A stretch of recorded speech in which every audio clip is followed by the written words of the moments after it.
Día es lunes 13 de enero de 2025 y cerramos una semana con nuevas caídas, esta vez impulsadas por el aumento en los rendimientos de deudas que, como hemos hablado en otras oportunidades, una vez que alcanzan determinados niveles, empieza a impactar negativamente en las acciones y en muchos de los activos de riesgo. Eh, Repasando los principales puntos, bueno, justamente el tema de los rendimientos es el factor más relevante durante esta semana.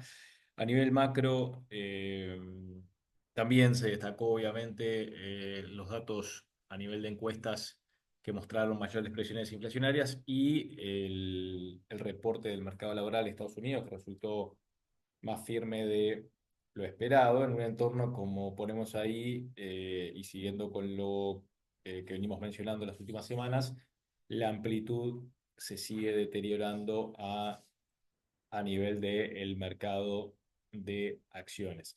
Si repasamos lo que fue el rendimiento semanal, tenemos básicamente caídas generalizadas en el mercado de acciones y en el mercado de bonos. Acá una vez más ponemos sobre la mesa lo que tiene que ver con la correlación positiva entre acciones y bonos que durante el año pasado lo veíamos en un entorno de tendencia alcista, pero al mismo tiempo advertíamos ese riesgo y la posibilidad de que a medida que los rendimientos de deuda volvieran a subir, esa correlación se mantuviera e incluso se profundizara, pero en un entorno de caídas, que es justamente lo que hemos tenido esta semana. Y fíjense cómo, lamentablemente, nos retrotrae a la dinámica del 2022. Obviamente no por la magnitud de las caídas, lógicamente, pero sí por la dinámica de variaciones. 2022, un año donde básicamente las acciones subieron, las acciones cayeron y los bonos también, que es justamente lo que ocurrió esta semana, sin grandes o sin discriminar, o sea, caídas parejas, o mejor dicho, mayormente en el segmento growth, de alguna manera reflejado a través de la caída en el Nasdaq, un mejor comportamiento relativo del resto del mundo. Acá lo vemos en parte con la caída, con la menor caída en Europa, con la suba de Brasil. Recuerden, Brasil fue la decepción, el peor mercado accionario del 2024. Eh, y en este año 2025, por más que vayamos poco más de 10 días de operativa, se posiciona como uno de los de mejor desempeño.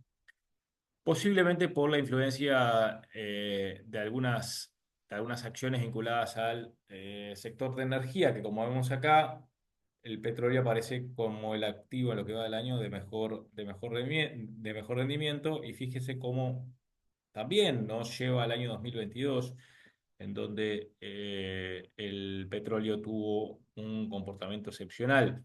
El otro activo que en el año 2022 tuvo un buen comportamiento fue el dólar, la apreciación de el dólar, que casualmente acá también esta semana mostró un rendimiento positivo. El otro activo que cerró el 2022 con una ligera caída, pero claramente con un muy buen desempeño relativo, fue el oro, y esta semana también el oro mostrando un rendimiento positivo cerca del 2%. Es decir, esta semana fue un calco a lo que fue la dinámica del 2022, lamentablemente, digo lamentablemente porque es un riesgo que venimos advirtiendo durante mucho tiempo, esa falta de esa correlación positiva entre acciones y bonos, que cuando la tendencia es alcista no pasa nada, todos contentos, los portafolios balanceados, todos contentos. Ahora, cuando se da un entorno de caídas, ahí el riesgo es evidente y ahí vemos realmente qué tan diversificados están los portafolios con otros activos, como por ejemplo pueden ser las materias primas, que esta semana han tenido un mejor desempeño. Si vamos un poco a lo que fueron los puntos más relevantes, eh, decíamos, los rendimientos de deuda siguen presionando a las acciones. eh, Tuvieron una suba la tasa de 10 años cerca de 4,8. que es lo que vemos acá, que es el nivel más alto desde noviembre del 2023, ¿no? Tras un aumento de casi 1% desde mediados de septiembre de este año. Es una suba fuerte, no tan empinada como han sido otros episodios, ni que hablar del 2022, o mismo el del tercer trimestre del 2023. Pero acá lo que marca este gráfico es que cuando se dan aumentos de esta magnitud, con esta rapidez, insisto, no ha sido con la misma rapidez que el 2023 ni que hablar del 2022, pero cuando se da con un aumento de esta magnitud y esta rapidez, generalmente viene acompañado de caídas en las acciones, ¿no? Que obviamente en el 2022 tuvimos una caída cerca del 20%, en el 2023 una caída del entorno del 10% en el tercer trimestre. Por ahora viene una corrección bastante contenida a nivel de los principales índices, 4% a nivel del S&P, más o menos 4,5%. Pero obviamente bajo la superficie, un poco lo que marca la amplitud, esa débil amplitud marca posiblemente un deterioro mayor al que realmente muestran los índices, porque muchas de las grandes acciones hasta ahora, digamos hasta el viernes, inclusive, se vienen comportando relativamente mejor, y eso permite que los índices muestren mejor desempeño que tal vez lo que muestra lo que realmente está deteriorándose el mercado.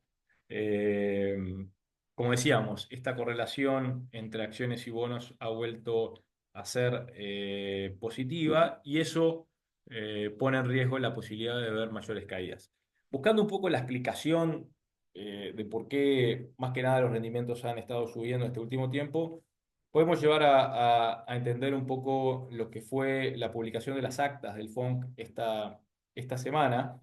Hay un tramo en las actas que menciona claramente el punto que quiero marcar, que dice algo así como que el comité podría mantener las tasas en el actual nivel restrictivo, o suavizarla, ¿ah? O suavizar un poco el proceso, o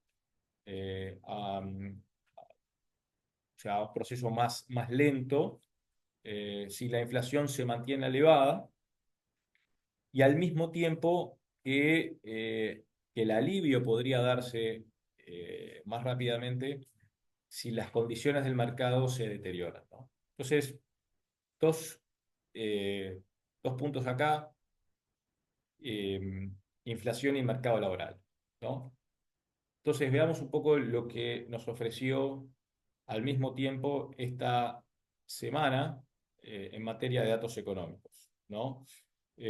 Lo primero, la inflación se ha mantenido elevada, y si bien no hemos tenido datos duros esta semana, sí tuvimos datos de algunas encuestas, y que muestra justamente, como ponemos el título, que las presiones inflacionarias se han mantenido altas, ¿no?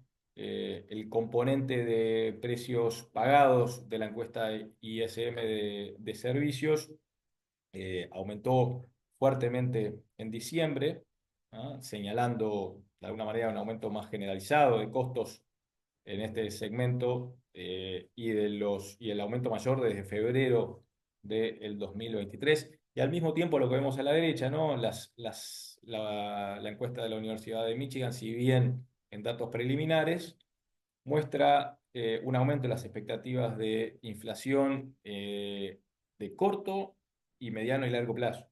De hecho, salieron del rango del cual venían operando, y alcanzaron el nivel más alto, las de largo plazo, desde, si vemos acá, 2008, ¿no? Entonces marca un poquito esas mayores presiones inflacionarias que veíamos. Entonces, y por otro lado, ¿qué es lo que muestra el mercado laboral? Y el mercado laboral ha mostrado o sigue manteniéndose firme, ¿no? Si vemos el reporte de empleo, vemos un renovado aumento en la creación de empleo mensual por arriba de 200.000, y una estabilidad en la tasa de desempleo.